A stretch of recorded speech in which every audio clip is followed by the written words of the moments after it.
Vous avez remarqué, dès qu'une vidéo ou un article tech parle de cartes graphiques aujourd'hui, on nous ressort la même conclusion. L'upscaling, le DLSS, le FSR, c'est obligatoire, on a atteint le mur de la physique. Tout le monde acquiesce, c'est devenu la pensée unique. Le problème, c'est que ces analyses restent à la surface.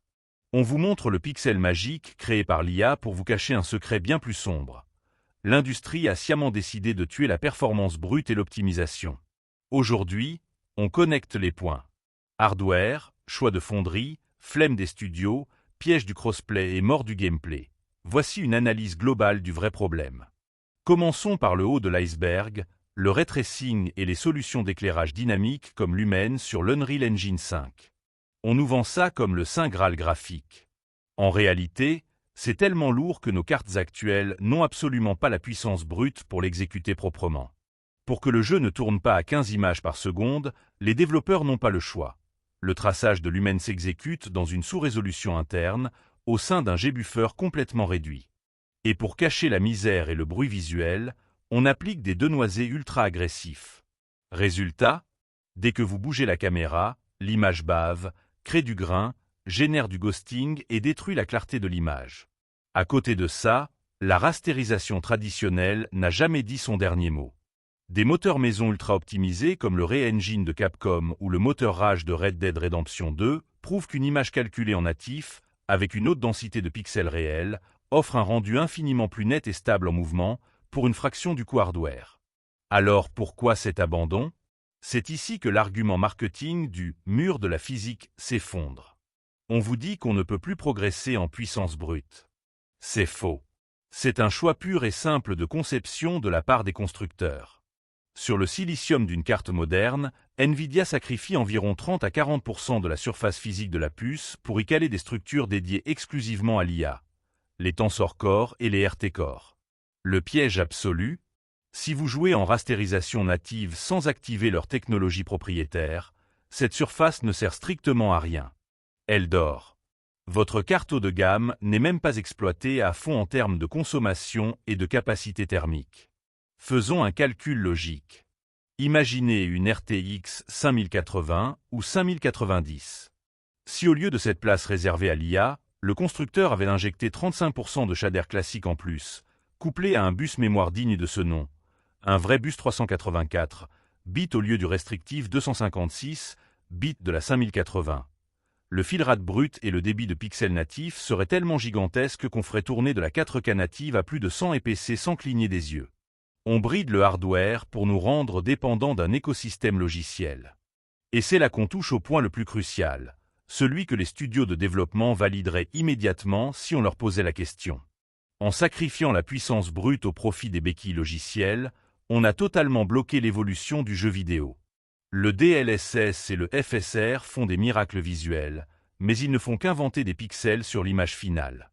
L'IA ne sait pas calculer la trajectoire d'une balle, la destruction dynamique d'un décor ou la logique systémique de centaines de PNJ. Pour avoir de la vraie physique en temps réel, il faut de la puissance de calcul pure et native.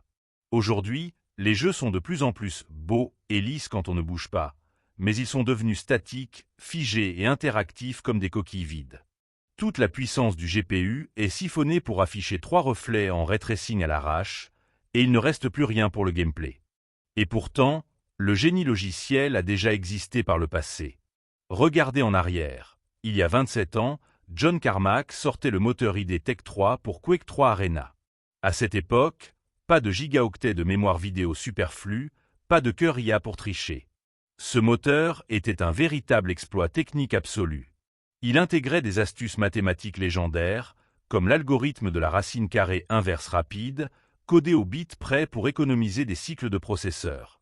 L'IDTech 3 gérait des courbes complexes, des shaders procéduraux et des volumes d'ombre d'une fluidité parfaite sur le matériel de l'époque.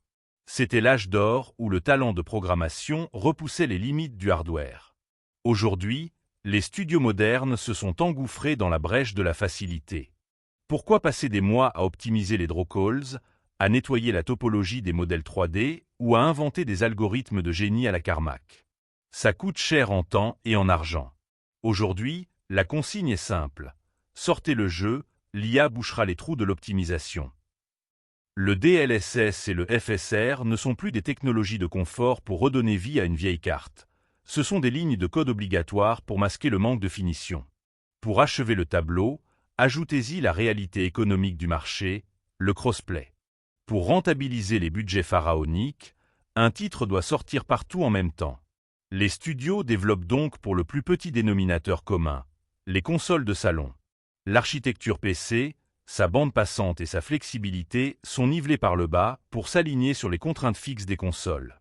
Le PC n'a plus d'optimisation dédiée, il hérite de portages construits à la va-vite où l'upscale sert de cache-misère universel. En gros, voilà la réalité de l'industrie quand on refuse de regarder les technologies de manière isolée. Les constructeurs brident la puissance brute des puces pour imposer leurs logiciels, et les développeurs arrêtent d'optimiser parce que ces logiciels existent.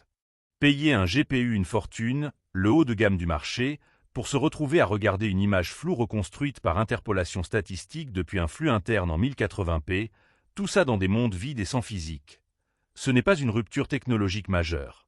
C'est une régression matérielle majeure, parfaitement emballée dans du marketing de pointe. La puissance brute et la rasterisation en avaient encore sous le pied, mais l'industrie dans cette histoire, c'est que ce sacrifice de la puissance brute ne se limite pas à des choix de développement discutables. Elle est en train de tuer purement et simplement ce qui fait l'essence même d'un jeu vidéo, son interactivité. Regardez les productions récentes sous Unreal Engine 5. Visuellement, c'est une claque. Le ray tracing brille de mille feux, la fumée volumétrique est somptueuse. Mais dès que vous bougez, plus rien. Vous lancez une grenade et la table en bois ne bouge pas d'un millimètre. Le décor reste désespérément statique, les murs sont en béton armé invisible et impossible de briser une simple bouteille. Pourquoi ? Parce que calculer la destruction dynamique d'un décor ou la physique des fluides en temps réel, ça demande une puissance CPU et une bande passante mémoire colossale. Comme toute l'énergie de nos machines est siphonnée pour que l'IA puisse inventer des pixels et afficher 3 reflets à l'arrache, le processeur est bridé. On se retrouve avec des jeux techniquement plus rigides et moins interactifs que Half-Life 2 ou Bad Company 2, qui sont sortis il y a plus de 15 ans. On a troqué le gameplay systémique contre des coquilles vides hyper photogéniques. Et ce traitement de misère se paye cash sur un autre composant de nos PC, la VRAM. C'est le grand sujet qui fâche. Aujourd'hui, pour faire tourner ces technomiracles comme le frame génération, les cartes graphiques ont besoin de stocker des tonnes de données d'affichage et de vecteurs de mouvement directement dans leur mémoire vidéo. Résultat, au lieu d'allouer vos 12 ou 16 Go de VRAM à charger des textures ultra détaillées ou des géométries complexes, une part immense est bouffée par l'algorithme de triche des constructeurs. Les studios utilisent l'IA comme un cache-misère pour s'éviter la corvée d'optimiser et de compresser leurs assets. On se retrouve avec des jeux qui saturent les cartes graphiques et plantent en boucle, non pas parce qu'ils sont révolutionnaires, mais parce qu'ils sont codés avec les pieds sous perfusion d'intelligence artificielle. En fin de compte, le problème des jeux modernes, ce n'est pas le manque de puissance de nos machines, c'est la flemme technologique généralisée. On a troqué l'ingéniosité des développeurs de l'époque d'ID Software contre des algorithmes de reconstruction d'images. Mais le hardware ne pourra pas faire de miracle éternellement si le code derrière est en ruine. Tant que l'industrie préférera vendre du vent et des pixels artificiels plutôt que du vrai gameplay et de la physique solide, le jeu vidéo stagnera dans de superbes coquilles vides. Et vous, vous en pensez quoi ? On continue à accepter ces béquilles logicielles, ou il est temps que les studios se remettent enfin à optimiser leurs jeux. Laissez votre avis en commentaire, et à la prochaine.